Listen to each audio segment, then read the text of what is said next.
Of opposition MPP deepen as Kennedy Ohene Agyapong withdraws from the party's thank you tour following violent stabbing of a student supporter. Also, Adaklu District Assembly bans Fulani headsmen from entering the Adaklu township with offensive weapons over ongoing feud between local farmers and cattle owners in the district. Plus, this afternoon, the KNUST chapter of the Tertiary Education Workers Union of Ghana declares indefinite strike starting today over representation of workers on the university's governing council.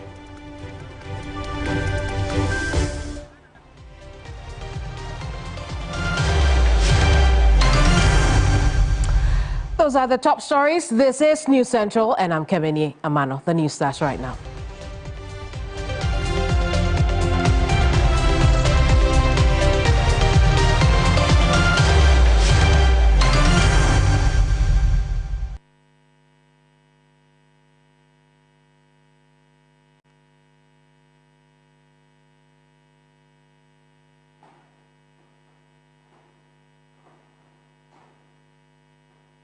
In our first story, former Asin Central MP Kennedy Ohene Agyapong, who in 2024 joined the race of flag bearer of the NPP, has now formally withdrawn from the party's ongoing thank you tour. He says the pulling out of the tour will protect his supporters from attacks.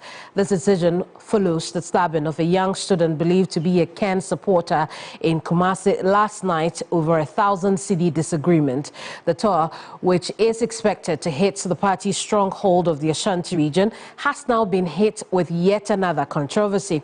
Yes, Kennedy Agyapong announcing his decision to withdraw and formally announce his bid to contest the flag bearership position of the party in the next elections. What happened yesterday, I want to pull out, or myself and my team want to pull out, because lives are threatened. I don't think I can protect my team enough. So we want out so that Dr. Bawumia can do his campaign too. I admit that he was the flag bearer.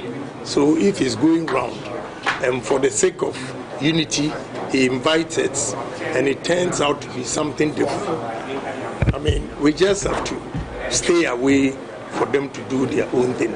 So in brief, all I'm saying is, my team is pulling out, but I still call for unity in the party. This will not scare me to leave the party. Kennedy Ohene Agyapong there will now bring in political historian at the Kwame Nkrumah University of Science and Technology, Professor Samuel Edu Jemfi. Prof, good afternoon to you. First, let's find out from, starting from the young man who was stabbed on campus, how is faculty reacting to that? The university has its own channels to handle some of these things, the university relations, and I'm sure the Directorate of Student Affairs, possibly around this time, at it and taking the right and requisite steps to look into the matter. Having said that, I think, work is ongoing. We are hoping that he recovers and that's well. This is my personal position anyway, not the university's position. Indeed. But Prof, how about we talk also about the former Asin Central MP suspending his participation in the thank you tour. What do you make of that? It is very useful for him to take that decision. I am of the view that joining this, for want of a better expression, this useless exercise, the money they are using for same could have served the humanitarian purpose. And if it's going to end with the cost of human life or lives, it is better he jettison himself out of that useless process, I guess. I have already said on a different platform some time ago that it ought to have been an apology tour. But that in itself was just to try to edit their wrong definition of what they were seeking to do. But if there is to be any apology, it could have been done, for example, through a press. One press conference could have done that, touring 16 regions, at the expense of human life, with the brouhaha within the party, with the divisiveness within the party, with the acrimony and all that. It is just useless. A useless exercise the party is doing, and the party is gradually cementing its rules in the annals of history.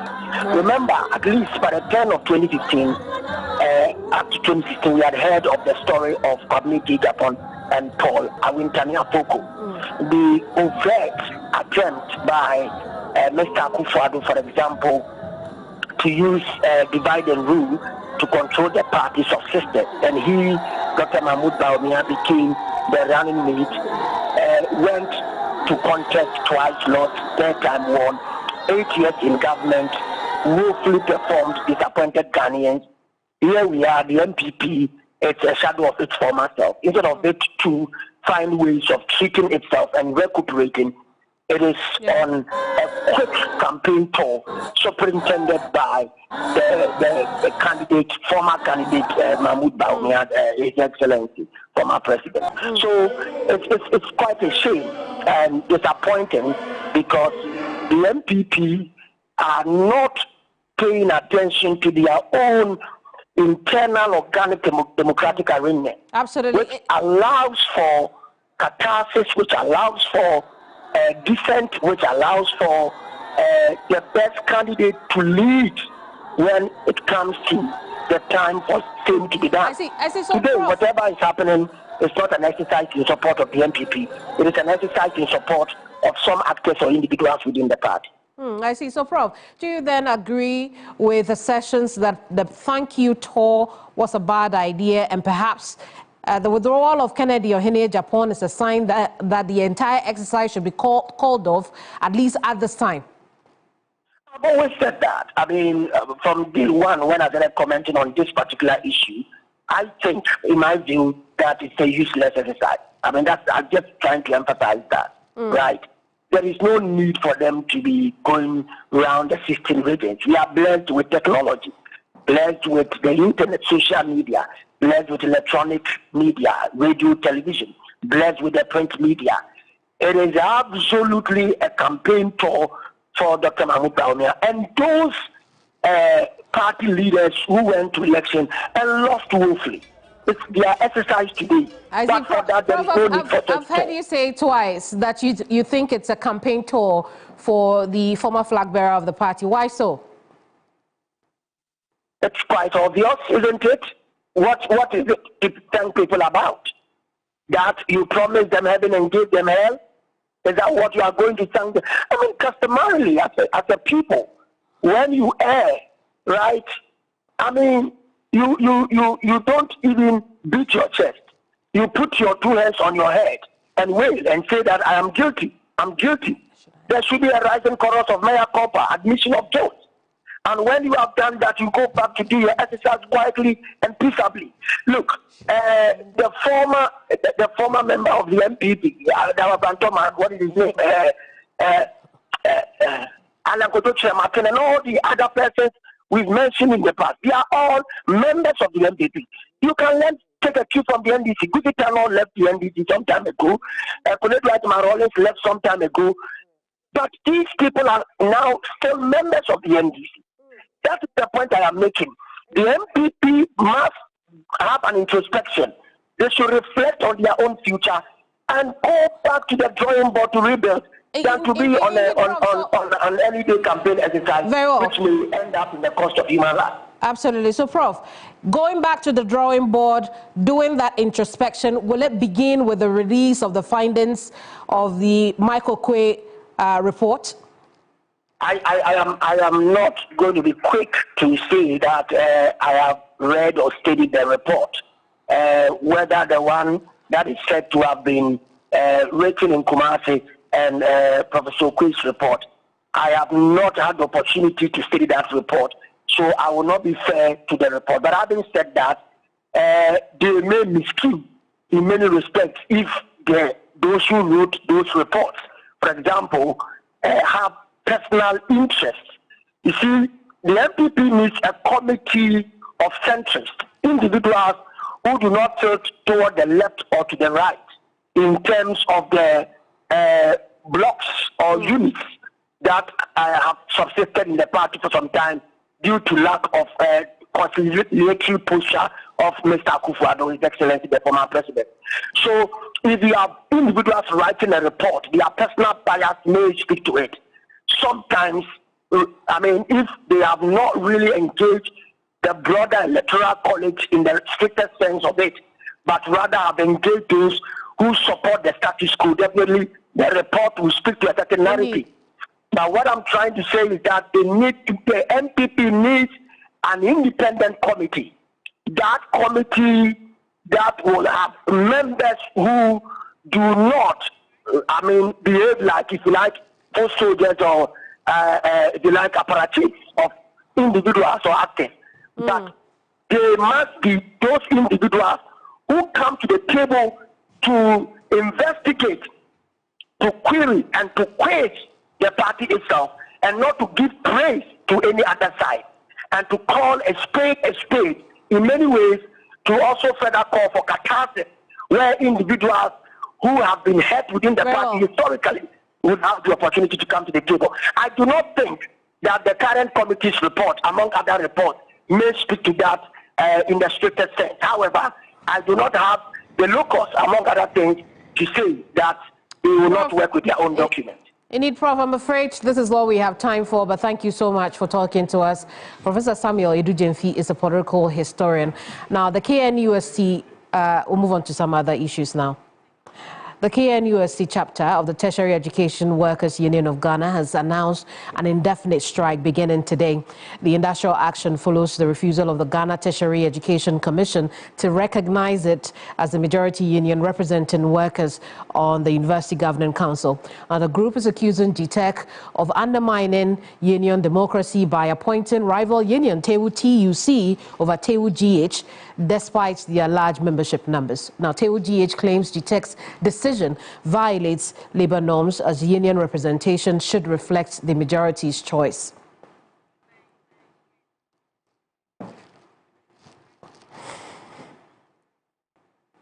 Well, let's get more on the story. Ibrahim Abubakar is our man on this particular beat. Ibrahim, good afternoon to you. Talk to us about this rivalry that is rearing its head as a strike now among TEWU-GH members. What's going on there? What else do we know?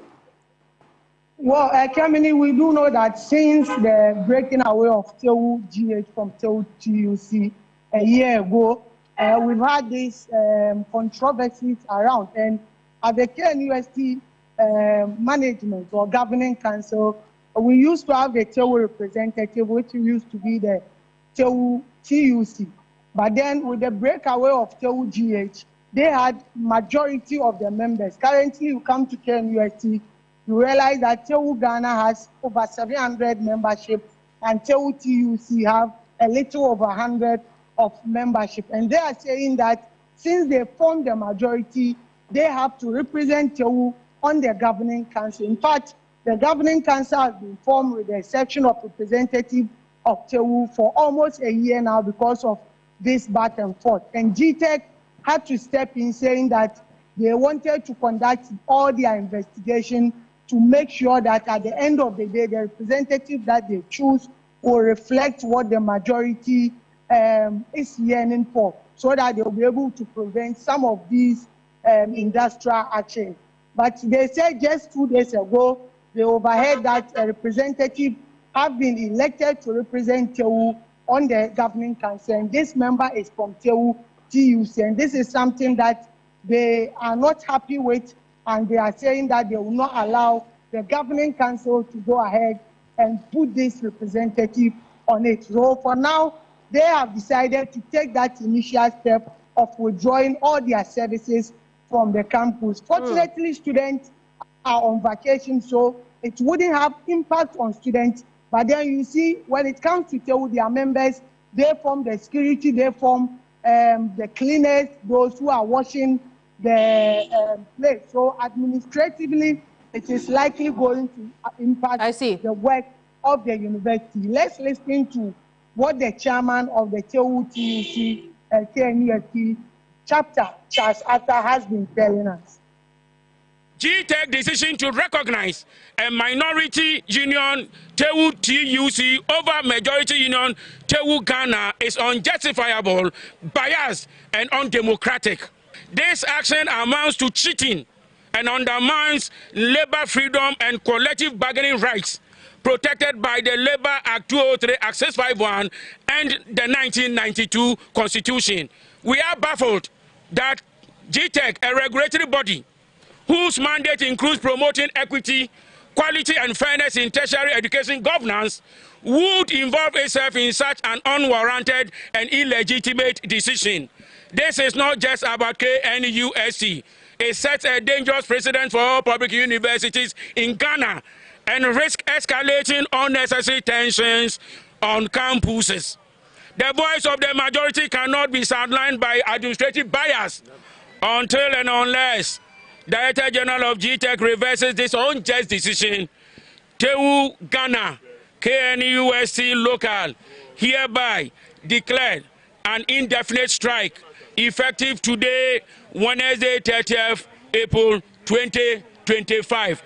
All members of TEWU Ghana, KNUST local, must comply with this action. Well, Ibrahim, we hear the chairperson there, but do we know if university management has reacted yet, especially given the security concerns raised about campus, you know, in recent times? Well, community management is yet to react to it. We are making some contact to see, but you see, when it comes to security arrangement on campus, they have others who also do not belong to TEWU, even though majority are members of TEWU. In fact, this afternoon, TEWU had even begun with enforcing the compliance. If you clearly see in the video, they've started moving from unit to unit where their members are to tell them that the strike has taken effect, and for that matter, they should vacate post. But we will see what the impact will be in the coming days. But like I said, because students are on break, it will be a bit minimal when it comes to the student front, but administratively, they are going to feel the pinch of this strike. But then we are hoping to see what management, the next step management, and also even GTEC and Ministry of Education will take to make sure that tempers will come down for them to also resume their activities on campus or their operations on campus. Well, indeed, Ibrahim, I appreciate the report and thank you so much. Ibrahim Abubakar is Shanti region correspondent who's just been giving us updates on the TEWU GH strike, which began earnestly today. Now, we'll stay in education because the Minister for the sector, Haruna Idrisu, has directed GetFund to increase its allocation to the Student Loan Trust Fund from 60 million cedis to 150 million cedis. He said the move is part of government's broader plan to extend the facility to private tertiary institutions. The minister made the announcement in Accra while inaugurating the new board of trustees for the Student Loan Trust Fund. Government had earlier hinted at plans to absorb the fees of first-year students across both public and private universities, an initiative aimed at easing the financial burden on parents and students alike. Despite some public resistance to the policy, government insists it remains committed to implement the No Fees initiative. At the board's inauguration, it was disclosed that GetFund, the main financer of the loan scheme, has so far released over 20 million cedis of the approved 60 million for this year. Education Minister Haruna Idrisu described the current funding as inadequate. He proposed a significant increase, pushing the allocation up to 150 million cedis. The Student Loan Trust Fund needs the support of the GetFund. I understand that you have allocated 60 million this year. That's woefully inadequate. Woefully inadequate. And if we anticipate expanding it to cover other students in other institutions, especially the private universities, I will have no hesitation that into your 2026 formula, we double this amount to 150 million allocation to the Student Loan Trust so that you can expand your remit. Board Chair Cynthia Ameli Amatefio assured the Minister of the Board's commitment to ensuring that the funds are disbursed efficiently to deserving students. Later, the Education Minister also reconstituted the Governing Council of the Kwame Nkrumah University of Science and Technology. At the inauguration, Sector Minister Haruna Idrisu urged the new council to shift focus from humanities-based programs and prioritize science and engineering disciplines in line with national development goals. And the university must lead the way into the future with STEM education, science, technology, mathematics education, and in particular, the new unknown animal of artificial intelligence. We expect the Kwame Nkrumah University of Science and Technology to lead and provide leadership in that direction. So I'm compelled, Professor Vice Chancellor, if I have the indulgence of Chair of Council Nana, to put the brakes that don't expand too much into the humanities. Responding to the call, Council Chairman Nana Achamfua Asafo-Bonsu assured the Minister of the Council's strong commitment to address the concerns and steer the university in the right direction. Now, principals of the 47 colleges of education want government to increase training allowances from 400 cedis a month to 1,000 cedis. President of PRINCOF, Professor Samuel Atintono, says the increase will assist the colleges improve feeding for students. Now, this afternoon, Sector Minister Haruna Idrisu assured the principals that government will consider their demand. Currently, students in training colleges of education receive 400 cedis a month as trainee allowance, while each of the students receives 8 cedis from the 400 cedis as daily stipend. Principals of the colleges of education have described the amount as woefully inadequate and have asked government through the Ministry of Education to have a second look. President of the Principal Colleges of Education, Professor Samuel Atintonu, appealed to government to act swiftly. He also requested government to stop the feeding of students in the colleges. If the allowances must be maintained, then it must be increased to at least 1,000 cedis per month per student. 2, the amount for feeding should be increased to 30 cedis per student per day to enable the principal to feed the students properly. 3, the entire allowances could be given to the students for them to feed themselves and free the principal from the burden of feeding them. If this option is considered, then there is a need for government to support college management to construct kitchenettes for students to prepare their own meals, as the current infrastructure do not support cooking.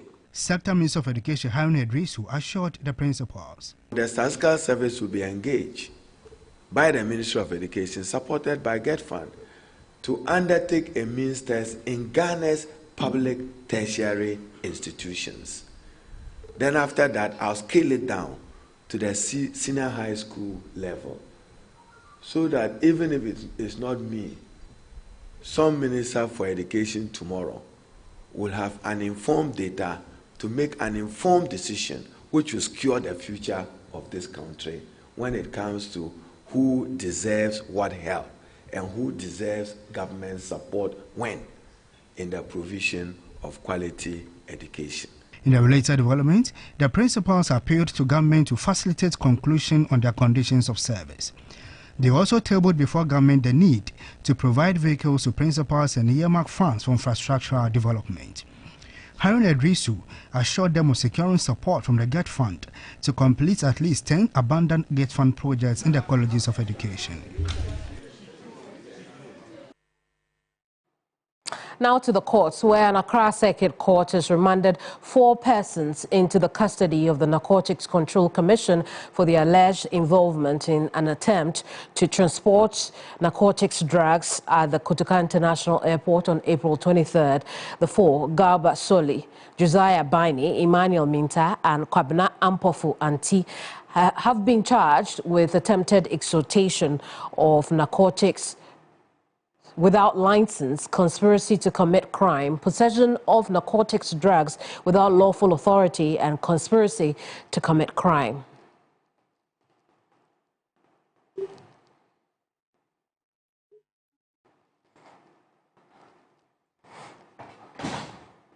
Well, we'll bring you more of that story in later broadcasts. Perhaps before then, we'll go to the Accra Circuit Court, where our legal correspondent, Lord Edwasari, has been following this story. Lord, good afternoon to you. Tell us a bit more about this story. Right, Kemini. So, in court today, all 4 accused persons were arraigned before the court. Now, the prosecutors indicated to the court that this interception or the bust was made on April 23rd, which is a Wednesday, at the Swiss Port Terminal at the Kotoka International Airport. They indicated that, for example, the first suspect, Gariba Sole, he's an artifact dealer. They came or examined, scanned the wooden things that they intercepted at the court. They were going through their regular routine, and then they realized that the boxes had some hidden compartments. Now, they deconstructed it, broke it down, and then examined it, and then they found 73 slabs of items suspected to be narcotic drugs. Now, when they found out that that was the situation, they arrested them because he mentioned the 3 others who had been also arrested. And then upon further investigations, they realized that they were trying to export this alleged narcotic substance to the Netherlands, Brussels to be precise. So in court today, when they asked Gariba and the others, they indicated that, well, they submitted the goods to be exported a week before, about 7 days, so it was in custody. So they did not know how they came by the alleged narcotic drugs that are being claimed by the prosecution. Now, the prosecution indicated that they are awaiting a final report from the Ghana Standards Authority to ascertain the validity of what they are claiming to be the narcotic drugs. They have now been remanded into the narcotics for 2 weeks, so they are back in court on May 6th, while the prosecution goes ahead with their investigations, Kemini. Lord, I appreciate the report and thank you so much. Lord Edwasari joined us from the courts where some 4 people have been remanded into the custody of the Narcotics Control Commission. Now, work on the $218 million Kasoa-Winneba dualization project is facing serious compensation challenges that could impede progress and completion of the work. Despite paying 90% compensation on the entire stretch, demands by few individuals and businesses has stalled work on some portions. The Roads Minister has directed an immediate resolution of the impasse as delays will no longer be tolerated. The project, estimated at the cost of $218.5 million, is being funded by the government of Ghana.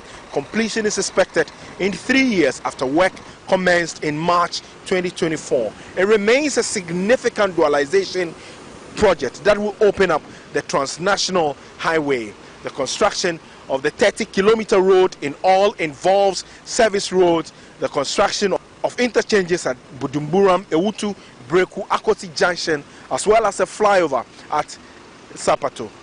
It also includes the construction of 16 footbridges. Extra service lanes would also be provided at all entry points to the main dualized road. Details are emerging that about 90% of compensation has so far been paid, but progress of work on some major portions stalled over disagreement. People are making demands, and I don't know where the perception is coming from. They keep saying that like just like the way you indicated, these are some of the challenges that we keep facing day in, day out. Sometimes they will appear to understand that, okay, this is what we are doing. And then the next day you call them and say, oh, the Minister for Roads and Highways, Kwame Govin-Sagboja, is displeased and has issued an immediate directive. Currently, the contractor says there are 3 different sections which they are unable to progress because of project-affected persons. And then we are asking them, yes, within the law, they are allowed to make counter proposals as to what they want to do. But you cannot hold a project on for 8 months without making up your mind. So I've asked the chief director and the contractor and those involved to close that matter as quickly as possible, because this project is very critical in terms of opening up this, because still you can see when you are by this road, you can see the dangers of riding on the single carriage way. And imagine the entire country expect that this will be done in a particular way, and 2 or 3 individuals deciding that the compensation that is supposed to be paid based on the evaluation of the professional people, they are not happy, so they will not let go. I think there has to be a cut-off. Contractors saying despite financial challenges, they will meet the deadline. Komla Kluche, TV3 News, Akoti.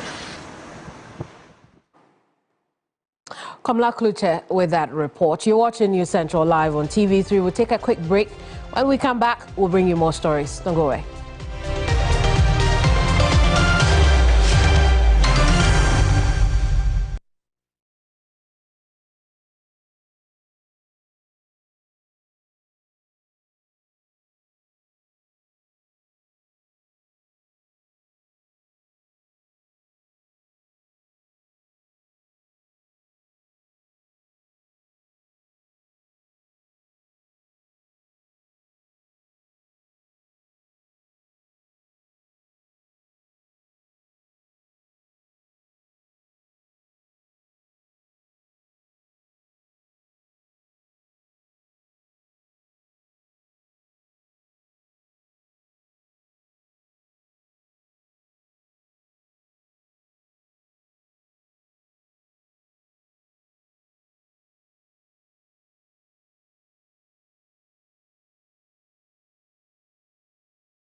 Welcome back. You're still live here on TV3. This is News Central. I want to take you to the Burkina Faso High Commission here in Accra, where hundreds of Burkinabés living in the country, supported by their Ghanaian counterparts, have firmly declared their support for Burkina Faso military leader Ibrahim Traoré.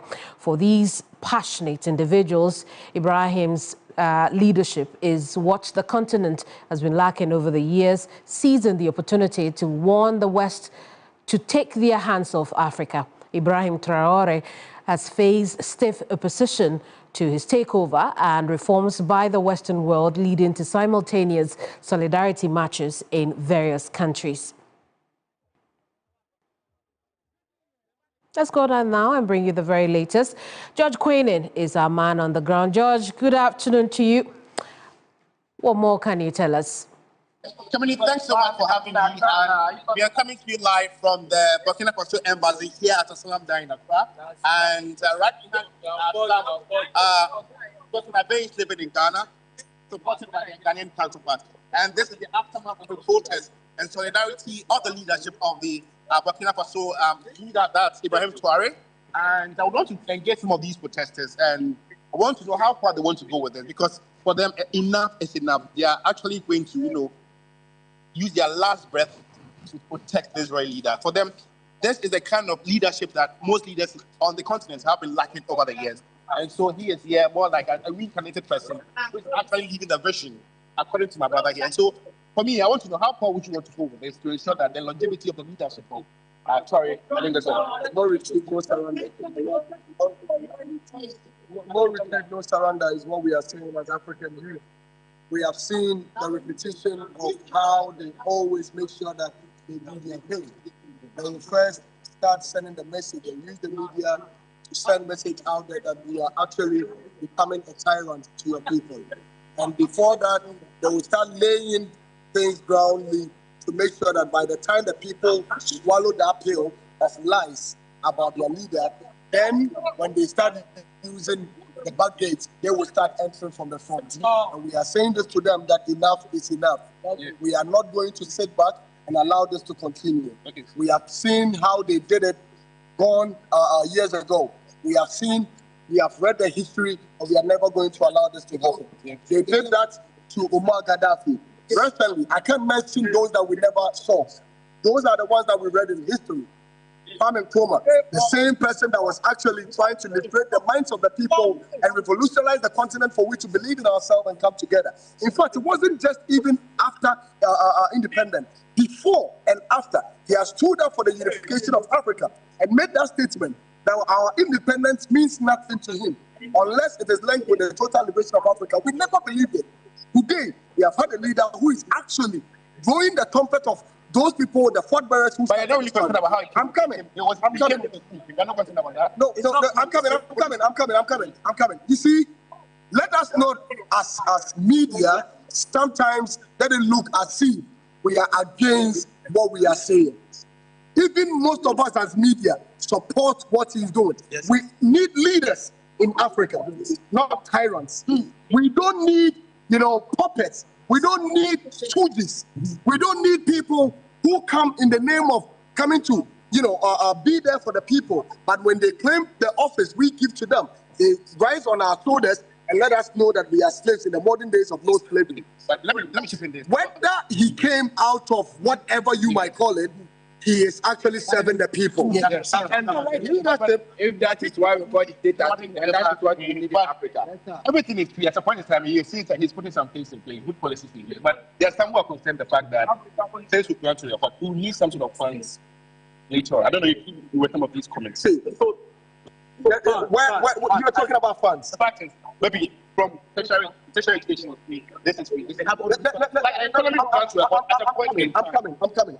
We can have whichever opinions we want to have, but if and when there is a will, there is a way. As far as we have started it, if the Americans 400 years ago was able to think about making their country a better place for them today, that if we want to come there, they will lead us to go through, embassies and be begging and be going to churches to make sure we get to their land. We are telling them that we are ready to do it today, and we don't need them. Yes. If they were able to do it, we can do it. Yes. If they were able to do it with us, we are ready to do it for us. Nobody here can tell us that in the days of slavery, when they were sending our people to the Mediterranean Sea, they were going there to go and be taking pictures and selfies. No, they were going there to dig holes and lay lines for railways to be built. And today, the same youth are in Africa. We don't want them to use the Mediterranean Sea again to go and enslave themselves. We want them to build our own country. More like the type of leadership as an Africans will be favored for. But you've not gotten it like that. I love what you just said. We've been. That means you even love it. That means you even love it. That's what you want. That's what we do. I didn't know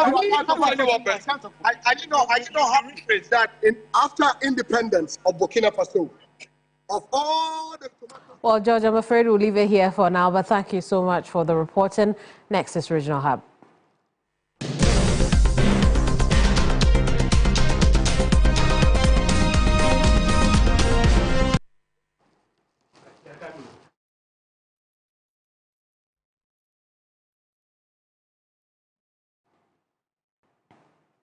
Now, the Adaklu District Assembly has placed a ban on Fulani herdsmen from entering the Adaklu animal market and towns with machetes and other offensive weapons.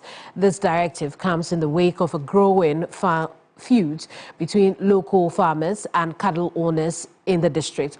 Correspondent Faisal Abdul-Idrisu joins us on Zoom with more on this story. Faisal, good afternoon. First and foremost, how troubling is the situation between the local farmers and the herdsmen? Yeah, good afternoon. It's a very troubling situation. You know, the Adaklu district runs an agrarian economy. More than 90% of locals in Adaklu are farmers, and crop farmers for that matter. But on the other hand, are Fulani herdsmen who have lived in Adaklu for several decades. Some have even gone further to establish family ties with people in Adaklu. But worrying the situation of cattle entering farms and destroying farmlands, destroying crops. This situation is creating a very tense moment in Adaklu. And over time, we are hearing of reports of attacks from either side. You are told today that a farmer has been attacked by some unidentified Fulani men on their farm, or tomorrow you are told that a herdsman, particularly Fulani person, has been attacked by a local person. The district chief executive for Adaklu, Cherry Yao Ameko, told me yesterday exclusively that it's troubling, and on the hands of the assembly currently is an issue they are struggling to handle. Let's listen to what he told me yesterday. I see. We'll take that a little later, but I'm intrigued by how this will work. How do they plan to enforce it? Well, so there is a market in Adaklu, that is the animal market, which runs on Thursday. And so tomorrow will be the market day. Now, you know that my people, the Fulani people, come into town with all kinds of weapons. Usually you see them have machetes strapped under their armpits. Sometimes they hold sticks. And they bring all of this into the public. They come to the markets with it. They come to the Adaklu communities with it. The district assembly is saying that because of the situation on the ground, they do not want to see them with it. They are also saying that they are beefing up security in and around the market to ensure that Fulanis that will come in with it, and by extension, anybody at all who is coming to the market is not allowed to enter the market space with any weapon at all. Within the Adaklu towns, they are urging the public, particularly the assembly members, to take steps to report to the police when they spot Fulani people with these weapons within the Adaklu township. And so, in and around the market, they intend to beef up security to ensure that this is carried out, and also to ensure that within town, citizens adhere to it by informing the police, by informing the assembly member. Yesterday, the Fulani leadership was communicated toward this. They are to inform their membership and ensure that they adhere.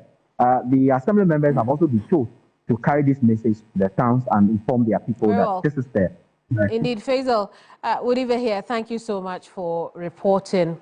I'll take you up north now, where all is set for the launch of the National Apprenticeship Program, one of government's initiative aimed at providing free technical and vocational training for young people.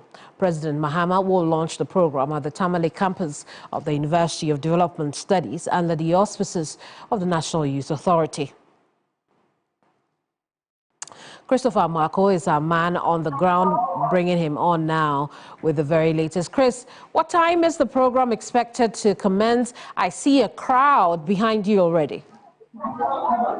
Yes, so Kevin, the program is expected to start by 2 p.m. We are told that the president is already in town and the other dignitaries have gone to welcome him and bring him to the UDS campus here in Tamale. Kevin, like you rightly mentioned, the crowd behind me is massive. Some of them came here as early as 6 a.m. just to get access to the auditorium where this program is taking place. And I must also admit that majority of the people who have come here are youth, and having interacted with them, they are anticipating that after the launch of this program, they will have the benefit of the program. I have with me one of the organizers of this program, especially in this region, who has been in the forefront of the organization, and I'll briefly interact with him. So tell us, how far with the organization, and looking at the crowd here means that a lot went into the organization of this program. Share with us. Exactly. Thank you very much. And then my greetings to the cherished viewers, especially the people of Tamale in the northern region. As you said, as part of the 120 days contract that His Excellency John Dramani Mahama have with the people of Ghana, there was a call by the youth during the manifesto era to ensure that we tackle unemployment in the country. So as part of the measures and process, His Excellency and then the NDC came out with the National Apprenticeship Program, which is basically trying to tackle unemployment, that is one, and then two, also ensure that the cost in training of skills of our youth is removed. The barriers are usually the money. So if you look at this program, we are targeting the youth in the informal sector. And the first part of it is that we are going to have the trainer of trainers, then we are going to have the trainees. The trainer of trainers are going to be motivated. The trainees are also going to be supported in the form of stipend or stipend, allowances, to help them out to use it as a form of movement through and flow to their center of learning of the skills. We have seen a lot of people gather here. How were you able to bring them? Both of them have interacted with them. They are from the informal sector. It's true. It's just by the call. And I think the people of the youth of Ghana are already anxious for programs like this. So when the good news came that His Excellency John Dramani Mahama will be launching the apprenticeship program in Tamale, we were surprised that the youth themselves reached out to us in their numbers. I see, Christopher. Or as it's done in the hall and outside, we have the various... Indeed, Christopher, I'm afraid we'll have to leave our conversation here, but thank you so much for reporting. We'll tell you more about that launch in later broadcasts. You're still live here on News Central. We'll be right back. Don't go away.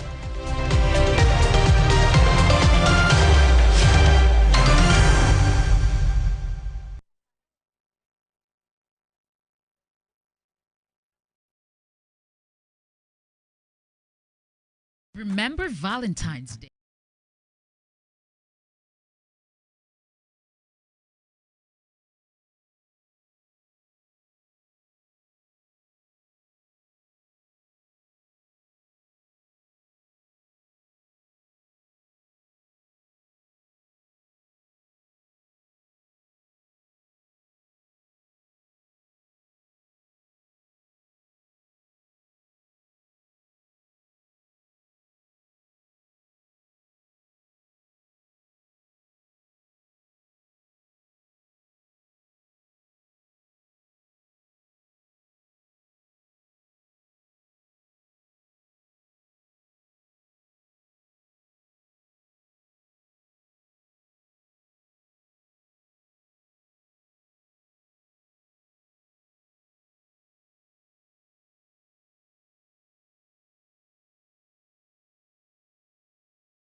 Welcome back. It's still News Central here on TV3.